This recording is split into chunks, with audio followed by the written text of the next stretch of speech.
제사상 위로 번쩍 울린 며느리의 목소리. 아이고, 이 시대에 무슨 새벽 5시부터 이런 쇼를 합니까? 우리 애들 학원비도 못 내는데 이게 다 무슨 소용이에요? 순간 조용하던 제사 자리가 얼어붙었고 놀란 손자들이 뒤로 물러섰습니다. 그러나 며느리의 손끝이 제사상을 스치자 술잔과 그릇이 연쇄적으로 무너져 내렸습니다. 정성껏 차려 올린 제사 음식이 바닥으로 쏟아지고 영정사진 앞은 순식간에 아수라장이 되었습니다. 정호는 무너진 상 앞에 무릎 꿇고 떨리는 목소리로 속삭였습니다. 아버지, 제가 지켜내지 못했습니다. 잠시 흐르는 정적 속에서 여러분은 어떻게 생각하시나요? 구독과 좋아요는 무료입니다. 한번 눌러주시는 그 손길이 저희에게는 큰 힘이 됩니다. 가을 저녁이 깊어가는 시간, 72세 김정호는 거실 한쪽 벽에 걸린 아버지의 영정사진을 바라보았습니다. 사진 속 아버지의 엄한 눈빛이 오늘따라 더욱 깊게 느껴졌습니다. 교직에서 물러난 지 벌써 10년이 흘렀지만 정호의 몸에는 여전히 고든 자세와 정갈한 습관이 배어 있었습니다. 내일이 아버지 제사구나. 정호는 혼잣말을 중얼거리며 손목시계를 확인했습니다. 오후 6시, 평소 같으면 저녁 준비를 시작할 시간이었지만 오늘은 달랐습니다. 내일 제사를 위해 미리 준비할 것들이 한둘이 아니었거든요. 정호는 천천히 몸을 일으켜 부엌으로 향했습니다. 냉장고를 열어보니 며느리 박지연이 어제 사다 놓은 제수용품들이 가지런히 정리되어 있었습니다. 북어, 명태, 도라지, 무, 배추. 하나하나 살펴보며 정호는 고개를 끄덕였습니다. 지연이가 그래도 신경 써서 준비했구나. 하지만 마음 한편으로는 서운함도 있었습니다. 예전 아내가 살아있을 때는 제사 준비부터 뒷정리까지 모든 것을 함께 의논하며 준비했는데 이제는 혼자서 모든 것을 챙겨야 했습니다. 아내가 세상을 떠난 지도 벌써 5년이 흘렀지만 이런 날이면 더욱 그리워졌습니다. 정호는 찬장에서 제기를 꺼내기 시작했습니다. 녹그릇 하나하나를 정성스럽게 닦으며 아버지께서 살아계실 때의 기억들이 하나둘 떠올랐습니다. 엄격하셨지만 자식들에게는 한없이 자상하셨던 아버지, 교육의 중요성을 늘 강조하시며 정호를 교사의 길로 이끌어 주셨던 분이었습니다. 아버지, 내일 민수와 지연이 그리고 손자 손녀들도 모두 와서 절을 올릴 거예요. 정호는 영정사진을 바라보며 속삭였습니다. 정말 오랜만에 온 가족이 모이게 되었습니다. 현관문이 열리는 소리가 들렸습니다. 아버지, 다녀왔습니다. 아들 김민수의 목소리였습니다. 45세인 민수는 대기업에서 과장으로 일하며 매일 야근에 시달리고 있었습니다. 얼굴에는 피로가 역력했지만 아버지를 보는 눈빛만은 여전히 따뜻했습니다. 고생했다, 민수야. 저녁은 먹었니? 네, 회사에서 간단히 먹고 왔어요. 지연이는 아직 안 왔나요? 아직이구나. 요즘 인터넷 쇼핑몰 일이 바쁘다더니. 민수는 거실 소파에 털썩 주저앉으며 넥타이를 풀었습니다.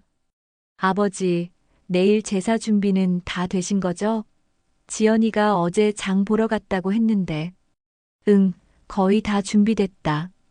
내가 일찍 와줘서 고맙구나. 당연한 일이죠. 할아버지 제사인데요. 민수는 아버지의 영정사진을 바라보았습니다.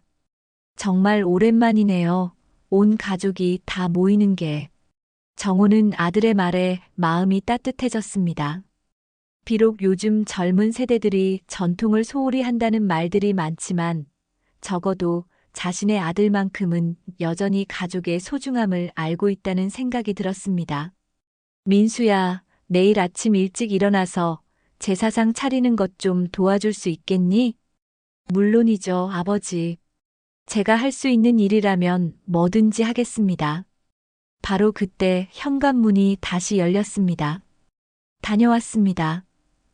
며느리 박지연의 목소리가 들려왔습니다. 40세인 지연은 3년 전부터 온라인 쇼핑몰을 운영하며 꽤 성공적인 사업을 하고 있었습니다. 하지만 그만큼 바쁜 일상을 보내고 있었죠. 어머, 아버님. 오늘은 일찍 들어오셨네요? 응, 지연아. 고생했다. 내일 제사 준비 때문에 일찍 왔단다.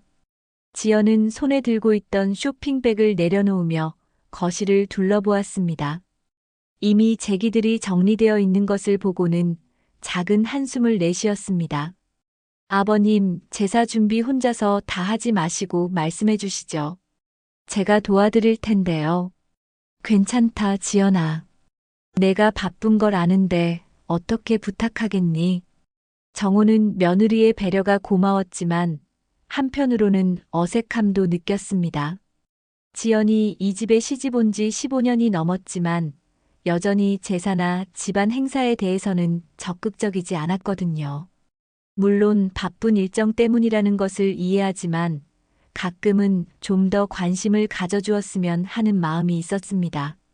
그런데 아이들은 언제 와요? 정우가 물었습니다. 내일 아침 일찍 올 거예요. 수연이는 학원이 있어서 늦을 수도 있지만 다연이는 일찍 올 거라고 했어요. 지연이 대답했습니다. 손자 김수연은 고등학교 2학년, 손녀 김다현은 중학교 3학년이었습니다. 요즘 아이들답게 스마트폰과 게임에 푹 빠져 있었지만 할아버지를 무척 따랐습니다. 특히 다현이는 정우가 들려주는 옛날 이야기를 좋아했죠. 그럼 내일은 정말 오랜만에 온 가족이 다 모이는구나. 정우는 흐뭇한 표정을 지었습니다. 아버지도 기뻐하실 거야. 민수와 지연도 미소를 지었습니다. 비록 각자 바쁜 일상을 살고 있지만 이런 날만큼은 가족이 하나가 되는 소중한 시간이었습니다. 아버님, 그럼 내일 몇 시에 제사를 지내요? 지연이 물었습니다. 새벽 5시에 시작하려고 한다. 좀 이르지만 전통이니까. 네, 알겠습니다. 제가 4시 반쯤 일어나서 도와드릴게요. 정호는 며느리의 말에 고개를 끄덕였습니다. 내일이면 온 가족이 모여 아버지를 기리는 뜻깊은 시간이 될 것 같아 마음이 따뜻해졌습니다. 이 집안의 전통이 이어지고 있다는 생각에 뿌듯함도 느꼈죠. 하지만 정호는 아직 모르고 있었습니다. 내일 벌어질 일들이 그의 평온한 일상을 완전히 뒤바꿔 놓을 것이라는 사실을 말입니다. 새벽 5시 정호는 평소보다 일찍 잠에서 깨어났습니다. 창밖으로는 아직 어둠이 짙었지만 마음은 이미 바삐 움직이고 있었습니다. 오늘은 아버지의 제사날, 1년 중에서도 가장 중요한 날 중 하나였습니다. 조용히 일어나 세수를 마친 정호는 부엌으로 향했습니다. 어젯밤 미리 준비해둔 제수용품들이 냉장고 안에서 그를 기다리고 있었습니다. 하나하나 꺼내며 손질을 시작했습니다. 북어포를 따뜻한 물에 불리고 도라지는 깨끗이 다듬어 양념에 묻혔습니다. 아버님, 일찍 일어나셨네요. 지연이 부엌 문을 열고 들어왔습니다. 약속대로 4시 반에 일어난 모양이었습니다. 응, 지연아. 고생한다. 저기 나물 좀 묻혀줄 수 있겠니? 네, 물론이죠. 지연은 앞치마를 두르며 정호 옆에 서서 도라지 나물을 정성스럽게 묻히기 시작했습니다. 두 사람이 조용히 제사 준비를 하고 있을 때 민수도 부엌에 나타났습니다. 아버지, 저도 뭘 도와드릴까요? 내가 제기 정리 좀 해주면 되겠다. 거실상 위에 올려둔 것들 말이야. 네, 알겠습니다. 온 가족이 하나씩 맡은 일을 하며 제사 준비가 착착 진행되었습니다. 정호는 이런 모습을 보며 마음이 뿌듯했습니다. 비록 평소에는 각자 바쁜 일상을 보내지만 이렇게 중요한 날에는 모두가 마음을 모으고 있었으니까요. 오전 8시쯤 손자 손녀인 수연이와 다연이도 도착했습니다. 할아버지, 안녕하세요. 다연이가 밝게 인사했습니다. 그래, 우리 다연이. 일찍 와줘서 고맙구나. 수연이는 조금 늦잠을 잔 탓인지 아직 잠이 덜 깬 얼굴이었지만 할아버지를 보며 예의 바르게 인사했습니다. 할아버지, 안녕하세요. 그래, 수연아. 고생했다. 드디어 온 가족이 모였습니다. 정호는 거실을 둘러보며 흐뭇한 미소를 지었습니다. 제사상도 정성스럽게 차려져 있었고 가족들의 표정도 진지하면서도 따뜻했습니다. 자, 그럼 제사를 시작하자꾸나. 정호가 아버지의 영정사진 앞으로 다가가 향에 불을 붙였습니다. 은은한 향기가 거실을 가득 채웠고 엄숙한 분위기가 흘렀습니다. 정호는 깊게 호흡을 고르며 마음을 가다듬었습니다. 아버지, 오늘도 저희 가족이 모여 아버지께 인사드리러 왔습니다. 부족한 아들이지만 아버지께서 가르쳐 주신 가르침을 잊지 않고 살아가고 있습니다. 정호의 목소리는 낮고 진중했습니다. 가족들도 모두 고개를 숙이며 엄숙한 분위기에 동참했습니다. 수연이와 다연이마저 평소의 밝은 모습과는 달리 조용히 서 있었습니다. 첫 번째 절을 올리고 이제 술잔을 올리는 순서였습니다. 정호는 정성스럽게 술잔에 소주를 따르며 제사상 앞으로 다가갔습니다. 이때까지만 해도 모든 것이 순조롭게 진행되고 있었습니다. 그런데 바로 그 순간이었습니다. 아이고, 이 귀찮은 제사 언제까지 해야 합니까?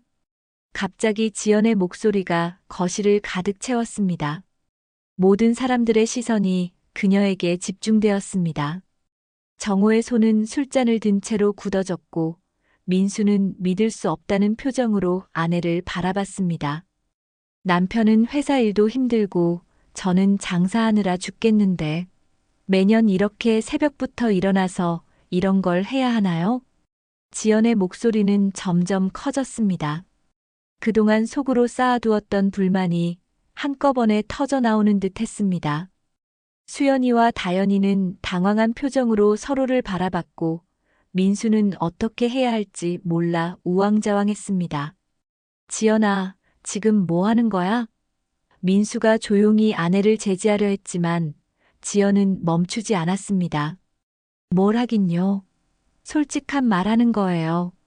요즘 세상에 누가 이렇게 복잡하게 제사를 지내요? 그냥 성묘나 가면 되는 거 아닙니까? 정호의 얼굴은 점점 굳어졌습니다. 평생을 교직에서 보내며 예의와 도리를 가르쳐온 그에게 며느리의 이런 말은 큰 충격이었습니다. 특히 조상 앞에서 그것도 제사를 지내는 신성한 순간에 이런 말을 한다는 것이 도저히 이해되지 않았습니다. 지연이, 정호가 떨리는 목소리로 말하려던 순간이었습니다. 그때 지연의 손에서 무언가가 미끄러졌습니다. 그녀가 정리하려던 작은 그릇이 바닥에 떨어지면서 큰 소리를 냈고 그 충격에 제사상 위에 술잔이 흔들렸습니다. 아! 지연이 소리쳤지만 이미 늦었습니다. 술잔이 기울어지면서 안에 담긴 소주가 제사상 위로 쏟아지기 시작했습니다. 정성스럽게 준비한 나물과 과일, 떡 위로 하얀 술이 번져갔습니다. 특히 정호가 아침 일찍부터 정성스럽게 준비한 도라지나물과 무나물이 술에 흠뻑 젖어버렸습니다. 순간 거실은 완전한 정적에 휩싸였습니다. 정호는 술에 젖은 제사상을 바라보며 말을 잃었습니다. 그의 얼굴에는 분노와 실망 그리고 깊은 상처가 동시에 떠올랐습니다. 아버지의 영정사진 앞에서 벌어진 이 일이 너무나 충격적이었습니다. 민수는 아내와 아버지 사이에서 어떻게 해야 할지 몰라 입술만 파르르 떨었습니다. 수연이와 다연이는 무서워서 아무 말도 하지 못한 채 뒤로 물러섰습니다. 지연은 자신이 저지른 일의 심각성을 깨닫기 시작했습니다. 하지만 이미 엎질러진 물이었습니다. 제사상은 엉망이 되었고 가족들의 표정은 굳어져 있었습니다. 아버님, 죄송합니다. 지연이 작은 목소리로 말했지만 정호는 대답하지 않았습니다. 정호는 천천히 술에 젖은 제사상을 정리하기 시작했습니다. 그의 움직임 하나하나에는 깊은 실망감이 배어 있었습니다. 평생을 지켜온 전통과 예의가 한순간에 무너진 것 같은 기분이었습니다. 아버지, 민수가 조심스럽게 다가갔지만 정호는 여전히 아무 말하지 않았습니다. 제사상 앞에 고요한 아침이 산산조각 났습니다. 온 가족이 모여 아버지를 기리려던 뜻깊은 시간이 예상치 못한 사건으로 인해 엉망이 되어버렸습니다. 정호는 속으로 생각했습니다. 이런 일이 아버지 앞에서 벌어지다니. 그의 마음은 무거워질 뿐이었습니다. 술에 젖은 제사상을 바라보며 정호는 깊은 숨을 내쉬었습니다. 평생을 살아오며 이런 당황스러운 순간을 맞은 적이 없었습니다. 특히 돌아가신 아버지 앞에서 벌어진 일이라 더욱 마음이 무거웠습니다. 지연아. 정호가 드디어 입을 열었습니다. 그의 목소리는 떨리고 있었지만 여전히 차분함을 유지하려 노력하고 있었습니다. 내가 아무리 힘들어도 조상 앞에서는 이럴 수가 없다. 지연은 정호의 말에 고개를 들었습니다. 처음에는 미안하다는 표정이었지만 곧 그녀의 얼굴에 다른 감정이 떠올랐습니다. 그동안 참아왔던 불만과 스트레스가 한꺼번에 폭발하기 시작한 것입니다. 조상. 지연이 눈을 치켜뜨며 말했습니다. 아버님, 조상이 밥 먹여주나요? 돈이라도 되나요? 정호는 며느리의 말에 경악했습니다. 교직에서 40년을 보내며 수많은 학생들에게 예의와 도리를 가르쳐온 그에게 이런 말은 상상도 할 수 없는 것이었습니다. 지연아, 지금 무슨 말을 하는 거냐? 무슨 말이긴요. 현실적인 얘기 하는 거예요. 지연의 목소리가 더욱 높아졌습니다. 요즘 같은 세상에 누가 이런 전통이랍시고 시간 낭비하고 돈 낭비해요? 그냥 남들 보여주기나 하는 거 아닙니까? 민수는 아내의 말에 깜짝 놀라며 손짓으로 제지하려 했습니다. 여보, 제발 그만해. 아버지 앞에서 그런 말을 어떻게. 하지만 지연은 멈추지 않았습니다. 당신도 솔직히 생각해봐요. 매년 이렇게 새벽부터 일어나서 복잡하게 제사 지내고 돈 들여가며 제수용품 사고 정말 의미 있다고 생각해요? 수연이와 다연이는 엄마의 평소와 다른 모습에 당황하며 서로를 바라봤습니다. 평소 온화했던 엄마가 할아버지 앞에서 이렇게 큰 소리를 치는 것을 처음 보는 것이었습니다. 정호는 며느리의 말 한마디 한마디가 가슴에 칼로 찌르는 듯한 아픔을 느꼈습니다. 그에게 조상을 모시는 일은 단순한 전통이 아니었습니다. 그것은 뿌리를 잇지 않는 마음이자 자식으로서의 도리였습니다. 지연아, 내가 바쁘고 힘든 건 나도 안다. 하지만 그래도 최소한의 예의는 지켜야 하는 거 아니냐? 예의요? 지연이 비웃듯 말했습니다. 예의로 배 부르나요? 예의로 돈 벌어요? 아버님은 교사하시면서 연금도 나오시고 집도 있으시니까 그렇게 말씀하시는 거예요. 지연의 말에 정호는 할 말을 잃었습니다.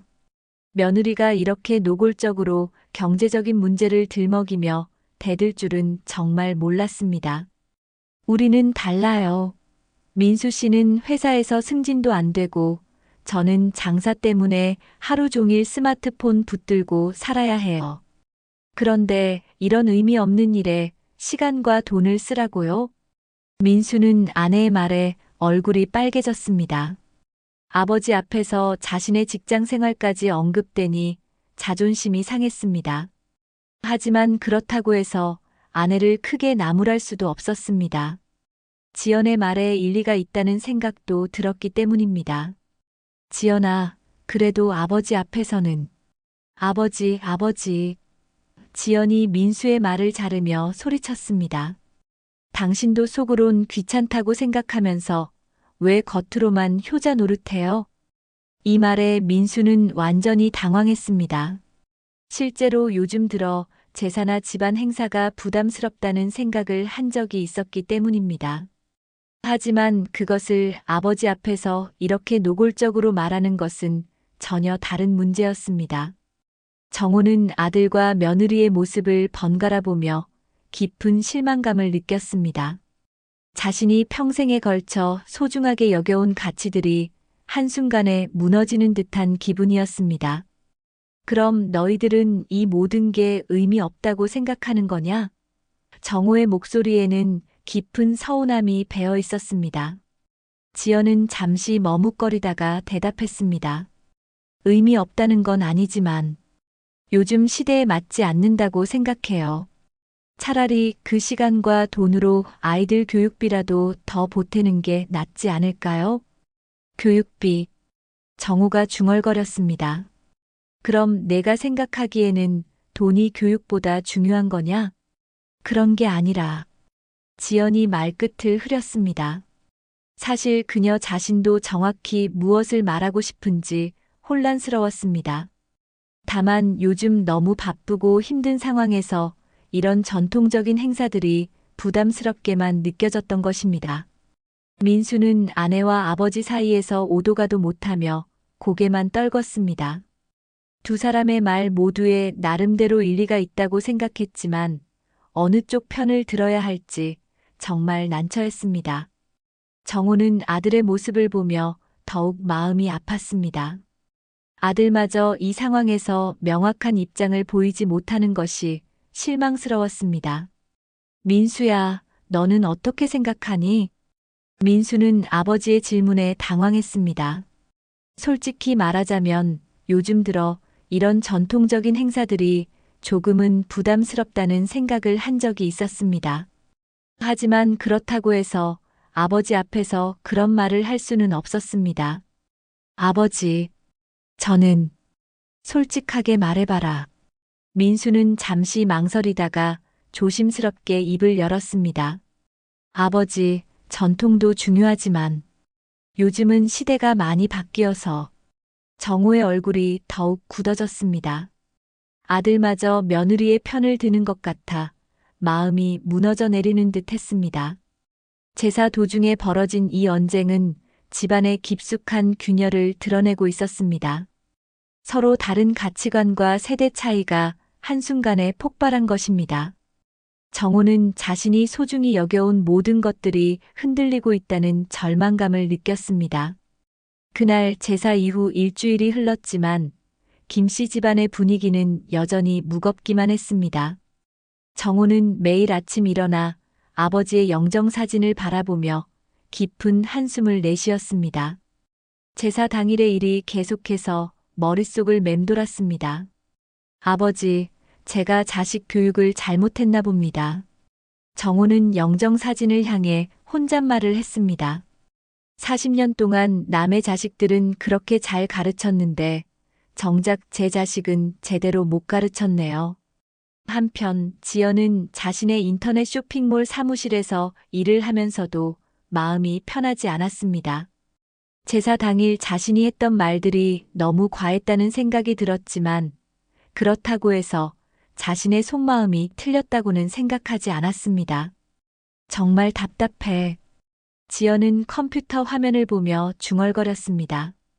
요즘 같은 세상에 왜 저런 고리타분한 것들을 고집하시는지 모르겠어. 그녀의 옆에서 함께 일하는 직원 김미영이 물었습니다. 사장님, 무슨 일 있으세요? 며칠째 표정이 안 좋으시던데요. 지연은 잠시 망설이다가 입을 열었습니다. 우리 시아버지가 너무 전통적이셔서 말이야. 요즘 시대에 맞지도 않는 제사를 그렇게 복잡하게 지내야 한다고 하시거든. 아, 그런 일이 있으셨구나. 요즘 젊은 부부들 다 그런 고민 있잖아요. 그러게 말이야.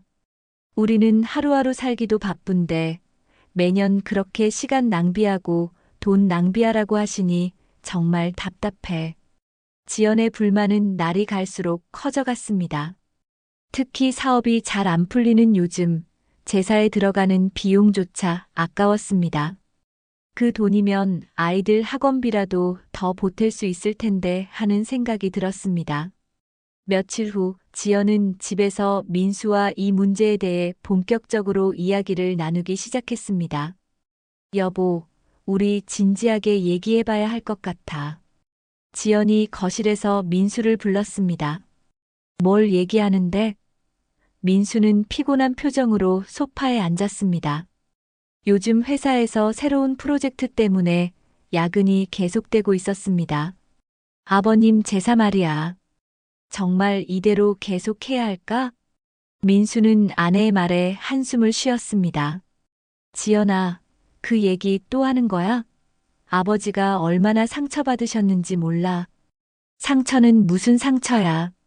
현실을 받아들이셔야지. 지연의 목소리에는 확신이 있었습니다. 여보도 솔직히 생각해봐.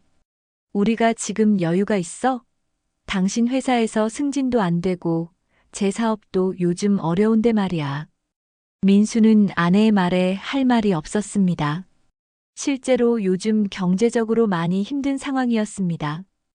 회사에서는 구조조정 얘기가 나오고 있었고 지연의 쇼핑몰 매출도 예전만 못했습니다.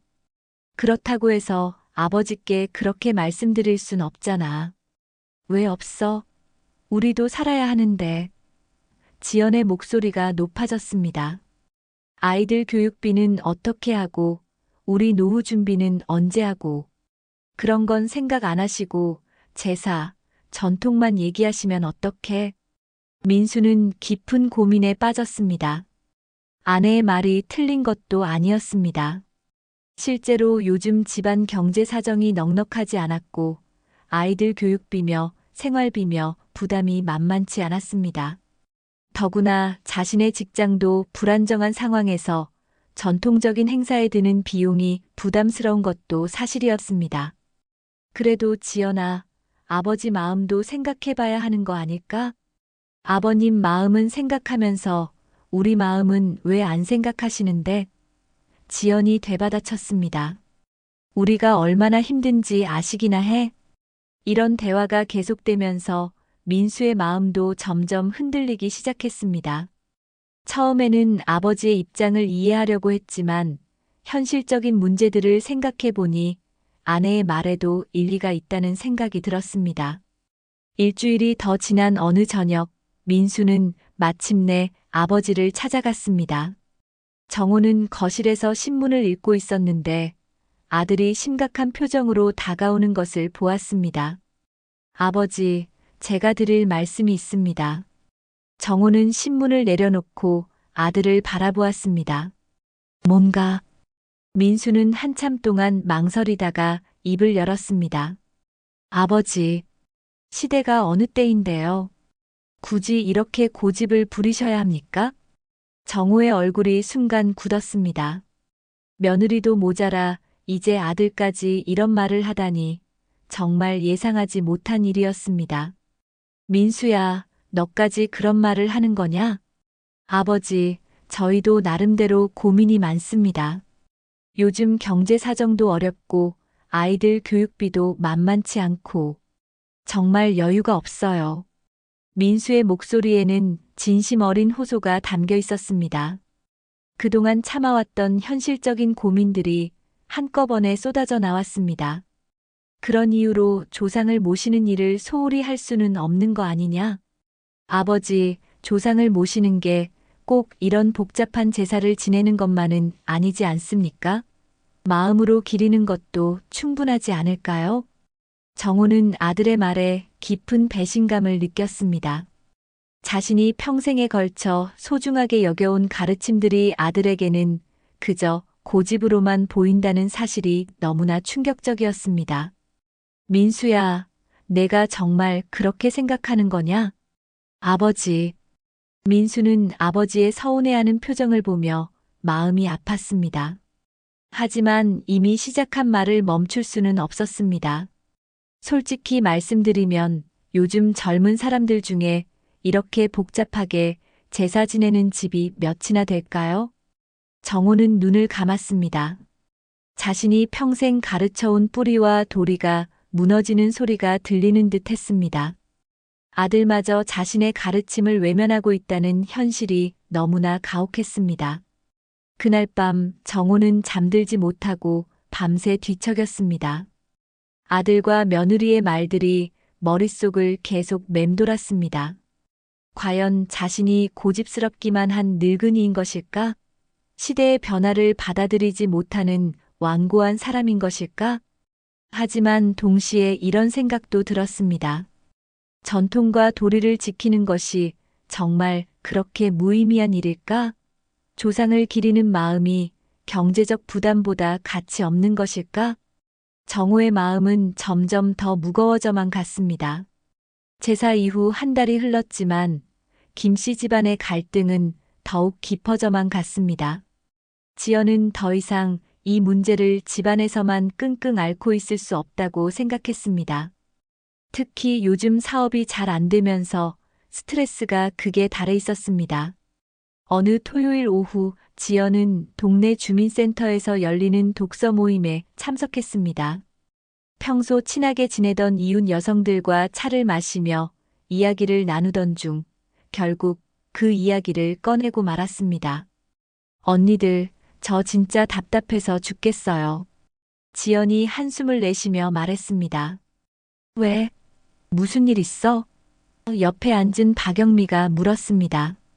우리 시아버지가 너무 고리타분하셔서 말이에요. 요즘 시대에도 제사를 그렇게 복잡하게 지내야 한다고 고집 부리시거든요. 아, 그런 일이 있었구나. 요즘 같은 세상에 그렇게 하는 집이 어디 있어? 지연은 이웃들의 공감하는 반응에 더욱 힘을 얻었습니다. 그러게 말이에요. 새벽 5시부터 일어나서 제수용품 장만하고 제사상 차리고 돈도 돈이지만 시간이 너무 아까워요. 맞아. 우리 집도 예전에는 그랬는데 요즘은 간소하게 해. 성묘만 가거나 집에서 간단히 인사만 드리고 말아. 다른 여성들도 하나둘 자신의 경험담을 이야기하기 시작했습니다. 대부분이 지연과 비슷한 고민을 하고 있었습니다. 전통적인 제사 방식이 현대 생활에는 맞지 않는다는 것이었습니다. 그런데 시아버지가 완전 고집불통이시라니까요. 교사 출신이라서 그런지 더 심하세요. 지연의 목소리에는 불만이 가득했습니다. 교사 출신이면 더 그럴 수도 있겠네. 옛날 방식에 익숙하시니까. 정말 답답해요. 남편도 아버지 눈치만 보고 저만 나쁜 사람 되고. 이런 대화를 나누면서 지연은 자신의 생각이 틀리지 않았다는 확신을 더욱 굳혔습니다. 다른 사람들도 모두 비슷하게 생각하고 있었으니까요. 그날 저녁 지연은 집에 돌아와서 민수에게 오늘 있었던 일을 이야기했습니다. 여보, 오늘 독서 모임에서 언니들과 얘기해보니까 우리만 이런 게 아니더라고. 요즘 집들은 다 제사를 간소하게 하는데 우리 집만 유별나게 복잡하게 하는 거야. 민수는 피곤한 표정으로 아내의 말을 들었습니다. 요즘 회사에서 구조조정 압박이 심해져서 스트레스가 극에 달해 있었습니다. 그래도 지연아, 아버지 마음도 있는 거 아니야? 마음이 뭐가 중요해? 현실을 봐야지. 지연의 목소리가 높아졌습니다. 우리가 지금 여유가 있어서 그런 여유 부릴 때야. 민수는 아무 말 하지 않았습니다. 사실 요즘 경제적 압박감이 너무 커서 아내의 말이 어느 정도 맞다는 생각도 들었습니다. 며칠 후 지연의 불만은 더욱 구체적인 행동으로 나타났습니다. 그녀는 동네 카페에서 평소 친하게 지내던 이웃들과 차를 마시며 대화를 나누던 중 술이 조금 들어간 상태에서 입을 열었습니다. 정말 말이 안 돼요, 언니들. 우리 시아버지 정말 고집불통이시라니까. 뭐가 그렇게 심해? 옆에 앉은 김순이가 물었습니다. 제사를 그렇게 복잡하게 지내시면서 전통이라고 하시는데 솔직히 말해서 돈 한 푼도 없는 주제에 무슨 체면 차리기예요? 지연의 말에 주변 사람들이 조용해졌습니다. 하지만 지연은 멈추지 않았습니다. 그 집안 겉으로는 그럴듯해 보이지만 속은 텅 빈 거나 다름없어요. 다 허세지 뭐. 이 말을 들은 김순이는 조금 당황했습니다. 그래도 지연아, 시아버지 얘기를 그렇게 하면 뭐가 어때서요? 사실을 말하는 건데. 지연은 술기운에 더욱 거침없이 말했습니다. 교사 출신이라고 하시면서 연금도 얼마 안 나오시고 집도 낡은 집인데 무슨 대단한 집안인 양 행동하시니 답답해 죽겠어요. 그 자리에 있던 사람들은 서로 눈짓을 주고받았습니다. 아무리 그래도 시아버지에 대해 이렇게 말하는 것은 좀 심하다는 생각이 들었기 때문입니다. 하지만 지연의 입에서는 계속해서 불만이 쏟아져 나왔습니다. 정말 이해가 안 가요. 요즘 같은 세상에 무슨 조상제사를 그렇게 복잡하게 지내야 한다는 건지. 이런 지연의 말은 빠르게 동네로 퍼져나갔습니다. 작은 동네에서 이런 이야기는 금세 소문이 되기 마련이었습니다. 며칠 후 정호는 장을 보러 나갔다가 이상한 시선들을 느꼈습니다. 평소 인사하며 지내던 이웃들이 그를 보고 수군거리는 것 같았습니다. 처음에는 기분 탓인가 생각했지만 점점 그 시선들이 명확해졌습니다. 슈퍼마켓에서 물건을 고르고 있는데 뒤에서 두 여자의 대화 소리가 들려왔습니다. 저기 김 선생님이시네. 며느리가 그런 말을 하더라고. 뭔 말? 집안이 별로 형편이 안 좋은데 체면만 차린다고. 정호는 귀를 의심했습니다. 설마 지연이 밖에서 그런 말을 했을 리가 없을 텐데. 하지만 곧 현실을 받아들여야 했습니다. 그래도 그렇지. 시아버지 얘기를 밖에서 그렇게 하는 게 맞나? 요즘 며느리들은 다 그래. 시댁 험담하는 게 어디 새로운 일이야? 정호는 물건을 들고 있던 손이 떨렸습니다.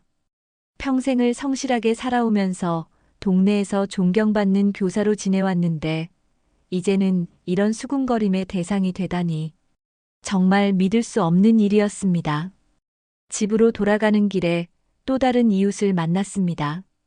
평소 반갑게 인사하던 박씨 아주머니였습니다. 선생님, 안녕하세요. 네, 안녕하십니다. 하지만 박씨 아주머니의 표정에는 평소와 다른 기색이 있었습니다.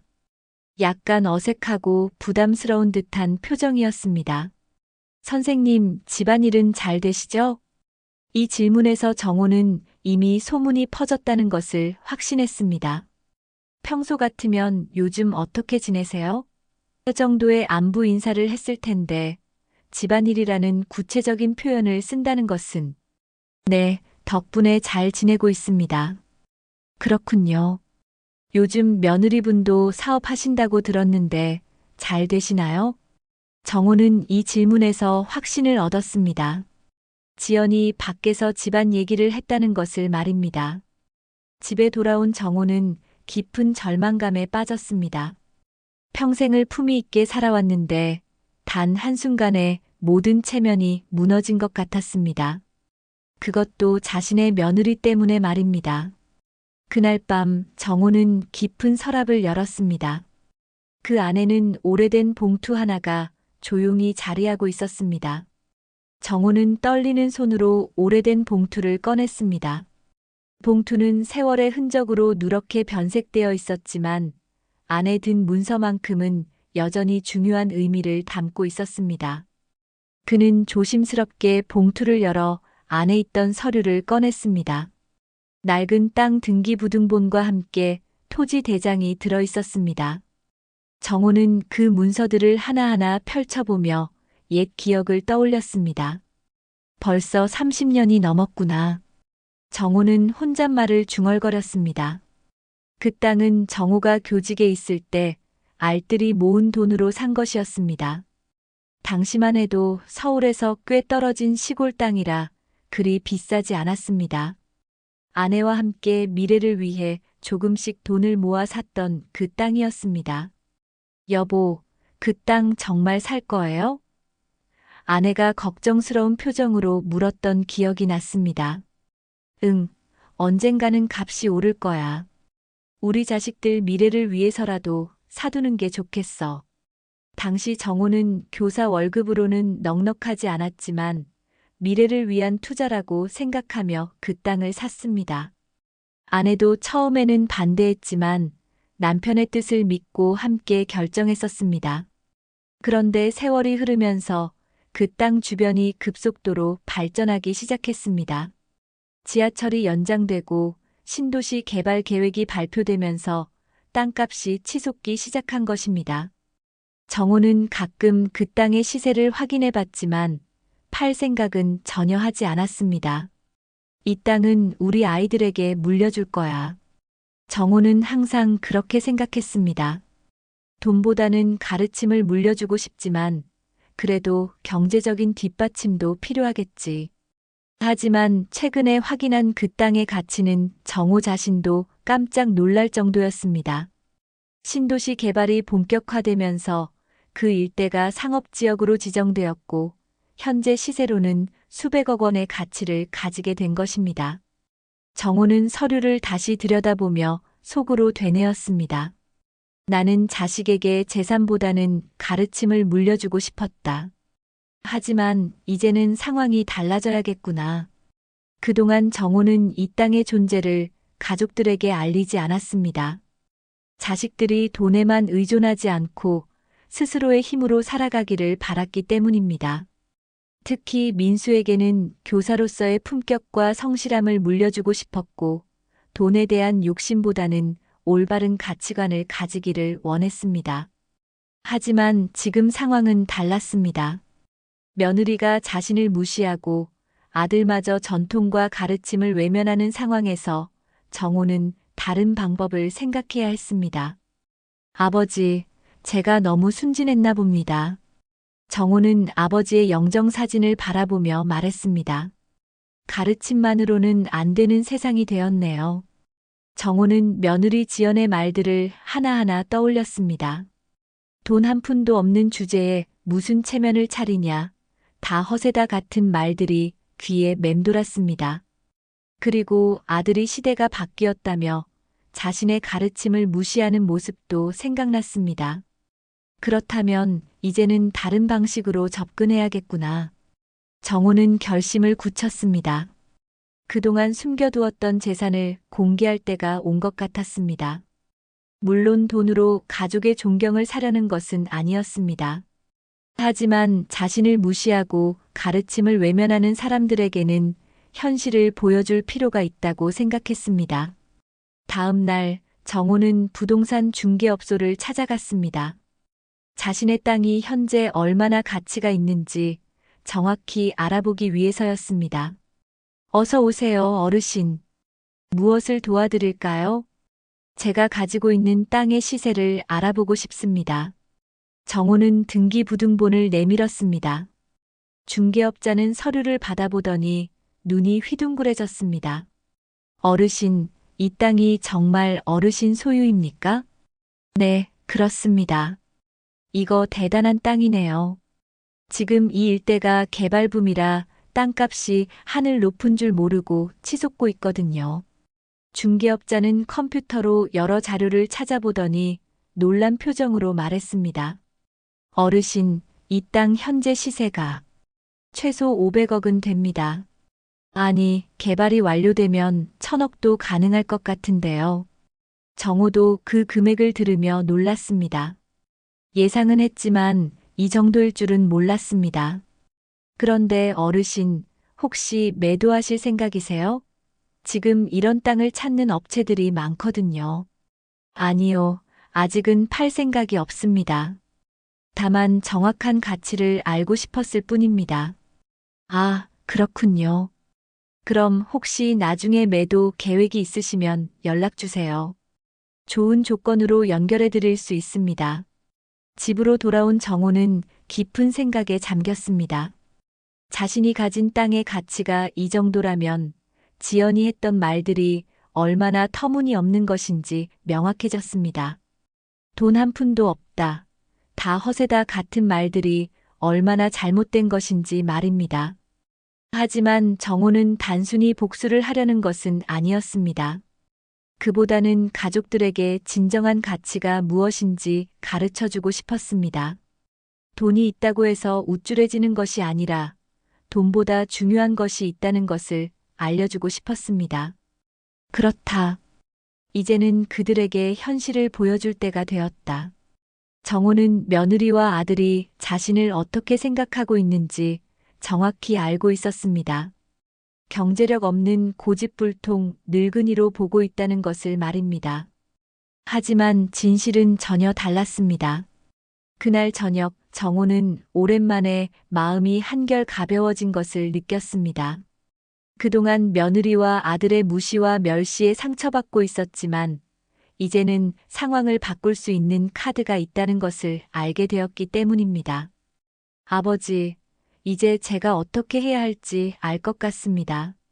정호는 아버지의 영정사진을 바라보며 속으로 다짐했습니다. 돈으로 존경을 사려는 것이 아니라 잘못된 생각을 바로잡아 주겠습니다. 정호는 내일부터 어떻게 행동할지 계획을 세우기 시작했습니다. 가족들에게 진실을 알릴 때가 왔다고 생각했습니다. 하지만 그 방법은 신중하게 정해야 했습니다. 무례하고 불경스럽게 굴지 않고 집안의 가치를 존중하는 사람에게만. 정호는 중얼거렸습니다. 마침내 정호는 자신만의 방법을 찾기로 했습니다. 단순히 돈의 힘을 보여주는 것이 아니라 진정한 가치와 존중이 무엇인지 가르쳐주는 방법을 말입니다. 일주일 후 토요일 오후 정호는 가족들에게 연락을 했습니다. 평소와 달리 단호한 목소리로 말했습니다. 민수야, 지연아, 그리고 아이들까지 모두 저녁에 집에 와라. 중요한 이야기가 있다. 민수는 아버지의 평소와 다른 어조에 당황했습니다. 아버지, 무슨 일이세요? 와서 들어보면 알 거다. 7시까지 모두 모여라. 정호는 더 이상 설명하지 않고 전화를 끊었습니다. 마음속으로는 이미 결심을 굳혔습니다. 오늘이야말로 모든 것을 밝힐 날이라고 말입니다. 저녁 7시 온 가족이 거실에 모였습니다. 민수와 지연은 불안한 표정이었고 수연이와 다연이는 무슨 일인지 몰라 어리둥절한 표정이었습니다. 평소 온화했던 할아버지가 이렇게 심각한 표정으로 가족을 부른 적이 없었기 때문입니다. 정호는 식탁 앞에 앉아 가족들을 바라보았습니다. 그의 손에는 오래된 봉투가 들려 있었습니다. 가족들의 시선이 모두 그 봉투에 집중되었습니다. 앉아라, 모두. 정호의 목소리는 평소보다 낮고 무거웠습니다. 민수와 지연은 조심스럽게 의자에 앉았습니다. 아이들도 긴장한 표정으로 자리를 잡았습니다. 정호는 잠시 침묵을 지키더니 천천히 입을 열었습니다. 지연아, 내가 동네에서 우리 집에 대해 뭐라고 했는지 다 알고 있다. 지연의 얼굴이 순간 창백해졌습니다. 설마 자신이 밖에서 한 말들이 시아버지 귀에 들어갔을 줄은 몰랐습니다. 아버님, 그게 조용히 해. 내 말이 끝날 때까지 듣기만 해라. 정호의 목소리에는 평소 볼 수 없던 위엄이 실려 있었습니다. 내가 이 집안을 무시했다고 했지? 돈 한 푼도 없는 집이라고 했지? 다 허세라고 했지? 지연은 고개를 숙였습니다. 옆에 앉은 민수도 아내가 그런 말을 했다는 것을 처음 알고 놀란 표정이었습니다. 그리고 민수야, 너도 나에게 시대가 바뀌었다며 고집 부리지 말라고 했지? 민수는 아무 말하지 못했습니다. 아버지의 단호한 어조에 압도되어 있었습니다. 정호는 천천히 봉투를 열어 안에 있던 서류들을 식탁 위에 펼쳤습니다. 등기부등본과 토지대장, 그리고 며칠 전 부동산에서 받은 감정평가서까지 모두 꺼냈습니다. 이게 뭔지 아느냐? 가족들은 서류를 바라보며 무엇인지 알 수 없다는 표정이었습니다. 다만 뭔가 중요한 문서라는 것만은 느낄 수 있었습니다. 이것은 내가 30년 전에 산 땅의 등기부등본이다. 정호는 서류 하나를 들어올리며 말했습니다. 내가 무시한 이 집안, 내가 돈 한 푼 없다고 한 이 집안이 가지고 있는 땅이다. 지연은 서류를 자세히 들여다보려 했지만 복잡한 내용을 이해하기 어려웠습니다. 이 땅이 현재 얼마의 가치가 있는지 아느냐? 정호는 부동산 감정평가서를 들어보였습니다. 최소 500억 개발이 완료되면 1000억 원의 가치를 가진 땅이다. 순간 거실이 완전한 정적에 휩싸였습니다. 지연의 눈은 휘둥그레졌고 민수는 믿을 수 없다는 표정으로 아버지를 바라봤습니다. 수연이와 다연이도 그 엄청난 금액에 놀란 표정이었습니다. 500억이요? 지연이 떨리는 목소리로 물었습니다. 그렇다. 내가 돈 한 푼도 없다고 했던 그 집안이 가진 땅의 가치다. 정호의 목소리에는 차분함과 동시에 강한 위력이 있었습니다. 아버지, 정말입니까? 민수도 믿기 어렵다는 표정으로 물었습니다. 부동산에서 받은 정식 감정평가서다. 확인해봐라. 민수는 떨리는 손으로 감정평가서를 받아들었습니다. 거기에는 분명히 수백억 원의 가치가 적혀 있었습니다. 정호는 계속해서 말했습니다. 나는 평생 너희에게 재산보다는 가르침을 물려주고 싶었다. 돈에 의존하지 말고 스스로의 힘으로 살아가기를 원했다. 그래서 이 땅의 존재를 숨겨왔다. 지연은 이제야 상황의 심각성을 깨닫기 시작했습니다. 자신이 그동안 시아버지를 얼마나 무시했는지, 그리고 그것이 얼마나 잘못된 것이었는지 알게 된 것입니다. 하지만 이제는 달라져야겠다. 내가 무례하게 굴고 집안을 무시하고 전통을 우습게 여기는 한 이 재산과는 아무런 관련이 없을 것이다. 정호는 서류들을 다시 정리하며 말했습니다. 이 재산은 불경스럽게 굴지 않고 집안의 가치를 존중하는 이에게만 물려줄 것이다. 지연의 얼굴은 점점 창백해졌습니다. 그동안 자신이 했던 말들과 행동들이 떠오르며 얼마나 큰 실수를 했는지 깨닫게 되었습니다. 특히 동네에서 시아버지를 비하하며 했던 말들이 더욱 부끄럽게 느껴졌습니다. 아버님, 저는 지금 와서 변명해도 소용없다. 정호가 지연의 말을 끊었습니다. 내가 진심으로 반성하고 변화하는 모습을 보이기 전까지는 이 이야기는 끝난 거다. 민수도 완전히 당황한 상태였습니다. 아버지에게 이런 엄청난 재산이 있었다는 사실도 놀라웠지만 무엇보다 자신이 아버지의 가르침을 무시하며 했던 말들이 부끄러워졌습니다. 아버지, 저도 잘못했습니다. 죄송합니다. 민수야, 너도 마찬가지다. 시대가 바뀌었다고 전통이 의미 없다고 했지? 진정한 가치가 무엇인지 다시 생각해 보아라. 정호는 서류들을 다시 봉투에 넣으며 일어섰습니다. 오늘부터 이 집안은 다시 예전의 질서를 회복할 것이다. 그리고 그 질서를 받아들이지 않는 사람은 이 재산과 아무런 관련이 없다는 것을 명심해라. 순간 집안의 분위기가 완전히 바뀌었습니다. 그동안 정호를 무시했던 지연은 이제 그의 권위 앞에 완전히 무릎을 꿇은 상태였고 민수도 아버지의 진정한 힘을 깨닫게 되었습니다. 정호는 가족들의 변화된 표정을 바라보며 속으로 생각했습니다. 이제야 진짜 교육이 시작되는구나. 그날 밤 이후 김씨 집안의 분위기는 완전히 달라졌습니다. 지연은 며칠 동안 거의 말을 하지 않고 지냈습니다. 평소 활발하게 떠들던 그녀가 이렇게 조용할 수는 없었는데 시아버지의 진실을 알고 난 후 완전히 위축되어 버린 것입니다. 여보, 나 정말 큰일 났어. 지연은 밤늦게 민수에게 속삭였습니다. 내가 동네에서 아버님 험담을 그렇게 했는데 알고 보니 수백억 재산 가셨잖아. 민수도 아직 현실이 믿기지 않았습니다. 나도 몰랐어. 아버지가 그런 땅을 가지고 계신 줄은. 어떻게, 여보? 내가 얼마나 창피한 짓을 했는지 알겠어? 동네 사람들한테 뭔 소리를 들을까? 지연의 걱정은 현실이 되었습니다.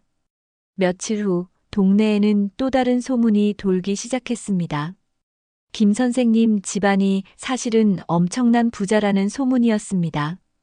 어머, 김 선생님 며느리가 그렇게 험담했는데 알고 보니 그 집이 수백억 재산가래. 정말? 그럼 며느리가 얼마나 창피하겠어. 자기가 모르고 시아버지 욕을 그렇게 했다가 들통난 거잖아. 이런 소문들이 지연의 귀에 들려왔습니다. 예전에는 시아버지를 험담할 때 사람들이 동조해 주었는데 이제는 오히려 자신을 비웃는 소리만 들렸습니다. 한편 민수는 회사에서도 변화를 느꼈습니다. 아버지의 권위 앞에서 자신이 얼마나 잘못 생각하고 있었는지 깨달으면서 직장에서의 태도도 달라졌습니다. 예전보다 더 책임감 있게 일하게 되었고 상사들도 그런 변화를 알아챘습니다. 민수 씨, 요즘 뭔가 달라진 것 같은데 일에 대한 자세가 많이 적극적으로 변했어. 민수는 미소를 지었습니다. 아버지로부터 많은 것을 배우고 있습니다. 일주일이 지난 후 지연은 마침내 용기를 내어 시아버지를 찾아갔습니다. 정호는 거실에서 신문을 읽고 있었는데 며느리가 조심스럽게 다가오는 것을 보았습니다. 아버님. 지연의 목소리는 평소와 달리 매우 작고 조심스러웠습니다. 무슨 일이냐? 죄송합니다, 아버님. 제가 정말 잘못했습니다. 지연은 고개를 깊이 숙였습니다. 그동안의 오만했던 태도는 온데간데 없이 사라지고 진심 어린 후회의 마음만 남아 있었습니다. 제가 아버님을 제대로 알지도 못하면서 그렇게 무례하게 굴었습니다. 특히 밖에서, 동네에서 그런 말씀을 드린 것은 정말 용서받을 수 없는 일이었습니다. 정호는 신문을 내려놓고 며느리를 바라보았습니다. 그녀의 표정에서 진심을 느낄 수 있었습니다. 지연아, 나는 너를 벌하려고 그 이야기를 한 게 아니다. 네. 나는 너희들이 진정한 가치가 무엇인지 깨닫기를 바랐을 뿐이다. 돈이 있다고 해서 우쭐하라는 것도 아니고 돈이 전부라고 생각하라는 것도 아니야. 지연은 시아버지의 말을 조용히 들었습니다. 전통을 지키고 가족을 존중하고 서로를 아끼는 마음이 진짜 재산이다. 땅이야 언젠가는 팔 수도 있고 없어질 수도 있지만 마음과 가르침은 영원히 남는 거야. 아버님, 정말 죄송합니다. 이제야 알겠습니다. 그렇다면 앞으로는 어떻게 하겠느냐? 지연은 잠시 생각하더니 말했습니다. 아버님의 가르침을 따르겠습니다. 그리고 제가 동네에서 한 말들에 대해서도 사과하겠습니다. 정호는 며느리의 변화된 모습을 보며 흐뭇해했습니다. 그날 저녁 민수도 아버지를 찾아와 진심 어린 사과를 했습니다. 아버지, 저도 정말 잘못 생각했습니다. 시대가 바뀌었다고 해서 전통과 가르침까지 바뀌어야 하는 건 아니었네요. 민수야, 변화를 받아들이는 것과 전통을 버리는 것은 다른 거다. 좋은 것은 지키면서도 시대에 맞게 조화롭게 살아가는 것이 중요하다. 네, 아버지. 앞으로는 더 자주 찾아뵙고 아버지의 가르침을 소중히 하겠습니다. 한 달이 지나면서 김씨 집안은 완전히 새로운 모습으로 변했습니다.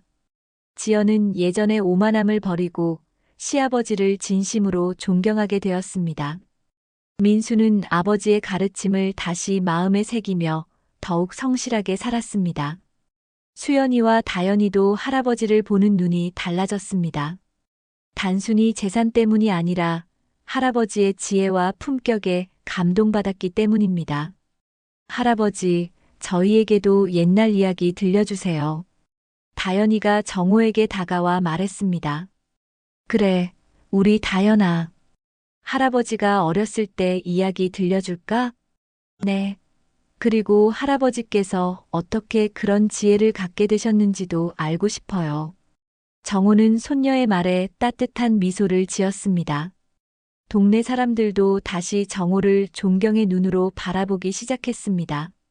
재산 때문만이 아니라 그의 품격 있는 처신과 가족을 변화시킨 지혜 때문이었습니다. 김 선생님 정말 대단하시네. 저런 큰 재산이 있으면서도 전혀 티내지 않고 사셨잖아. 그러게 말이야. 진짜 어른다우신 분이야. 어느 조용한 저녁, 정호는 아버지의 영정사진 앞에 앉아 혼잣말을 했습니다. 아버지, 이제야 제대로 된 교육을 한 것 같습니다. 돈이 집안을 세우는 게 아니라는 걸 그들이 이제 알게 되었어요. 도리와 존중, 그리고 서로를 아끼는 마음이 진짜 재산이라는 것을 말이죠. 정호의 집은 비로소 진정한 평화와 존엄을 되찾았습니다.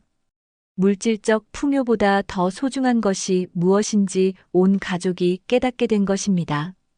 그리고 그 가르침은 앞으로도 대대손손 이어질 소중한 유산이 될 것이었습니다. 정호는 창밖을 바라보며 생각했습니다. 진정한 어른이란 가진 것을 자랑하는 사람이 아니라 올바른 가치를 가르치는 사람이구나. 그의 얼굴에는 깊은 만족감이 흘렀습니다. 가족들이 진정한 행복을 찾아가는 모습을 보며 정호는 자신의 인생이 헛되지 않았다는 확신을 얻었습니다. 무료 구독과 알림 설정 꼭 눌러주세요. 여러분의 따뜻한 댓글 하나가 저희에겐 큰 힘이 됩니다. 늘 함께 해주셔서 감사합니다.